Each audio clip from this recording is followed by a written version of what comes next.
செந்தில் பாலாஜி வீட்டில் சிக்கிய மிக முக்கியமான ஆவணங்கள் வசமாக செந்தில் பாலாஜியை வைத்து மு.க.ஸ்டாலின் கதை முடிய போகிறது. இதை பற்றி தான் இந்த வீடியோவில் நாம் முழுமையாக பார்க்க போகிறோம்.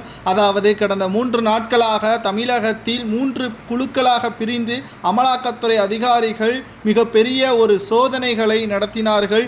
அந்த சோதனைகளின் முடிவில் கிட்டத்தட்ட 1 லட்சம் கோடி மதுபானங்கள் கொள்முதல் செய்ததில் மெகா ஊழலை குறிப்பாக செந்தில் பாலாஜி தலைமையிலான இலாக்கா செய்ததாக குற்றம் சாட்டுகள் வெளியானது. மேலும் 40% கொள்முதலை மத்திய அரசிடம் கணக்கு காட்டாமல் மோசடித்தனத்தில் டாஸ்மாகை வழிநடத்தியது மிகப்பெரிய அளவில் குற்றச்சாட்டுகள் தொடர்ச்சியாக 24 வழக்குகள் பதிவு செய்யப்பட்டிருந்த நிலையில் யாருக்கெல்லாம் எவ்வளவு பணம் கொடுக்கப்பட்டுள்ளது, அதிலும் எந்த துறைக்கு அதிக அளவில் செலவுகள் செய்யப்பட்டது, மு.க.ஸ்டாலின் அவர்களிடம் தனிப்பட்ட முறையில் பேரம் பேசப்பட்டது, மதுபான ஆலை ஊழியர்களிடமும் அதிகாரிகளிடம் எவ்வளவு கோடிகள் விலை பேசப்பட்டது என்ற அனைத்து ஆவணங்களையும் அமலாக்கத்துறை அதிகாரிகள் கைப்பற்றியிருக்கிறார்கள். இது செந்தில் பாலாஜி அவர்கள் கடந்த 15 மாதங்கள் சிறையில் இருந்தது போல் அலட்சியமாக அமலாக்கத்துறை இந்த முறை கைது நடவடிக்கை மேற்கொள்ளப்பட மாட்டார்கள்.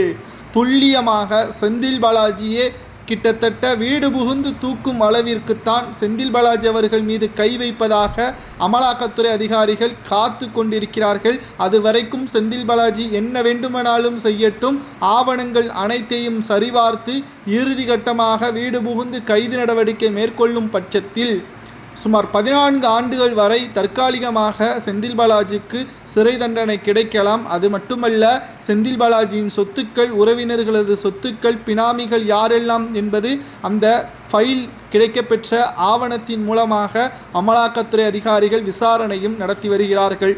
இரண்டாவதாக மு.க.ஸ்டாலின் ஆட்சியை கூட இதன் மூலம் கவிழ்க்கப்படலாம். செந்தில் பாலாஜி அவர்கள் ஒரு துரும்பாக திமுகவில் இருப்பதாக நாம் பார்த்திருப்போம். ஆனால் அந்த துரும்புதான் தேர்தல் நேரத்தில் பல கோடிகளை கொடுத்ததாகவும், செந்தில் பாலாஜிக்கு அடுத்ததாக 2வது அக்யூஸ்டாக இருக்கக்கூடியது தான் மதுபான தொழிற்சாலைகளை நடத்தக்கூடிய திமுகவின் எம்பி ஜெகத் ரட்சகன். இவரும் செந்தில் பாலாஜியும் இணைந்துதான் மத்திய அரசிற்கு செலுத்தக்கூடிய வரியை 40% வருடம் மெகா ஊழலை செய்து கிட்டத்தட்ட விஞ்ஞான ஊழலை செய்ததாக பதிவு செய்யப்பட்டிருக்கிறது. அமலாக்கத்துறை அதிகாரிகள் குறிப்பாக திமுகவின் ஆட்சி கவிழக்கூடிய நிலையில் இருக்கக்கூடிய வகையில்தான் மும்மொழி கொள்கையை எதிர்த்து பாஜகவை எதிர்க்கும் விதமாக திசை திருப்புகிறது திமுக என்றும் தற்பொழுது நம்மால் பார்க்க முடிகிறது. இவர்களுக்கு என்ன தண்டனை கொடுக்கலாம் என்பதை கூறுங்கள்.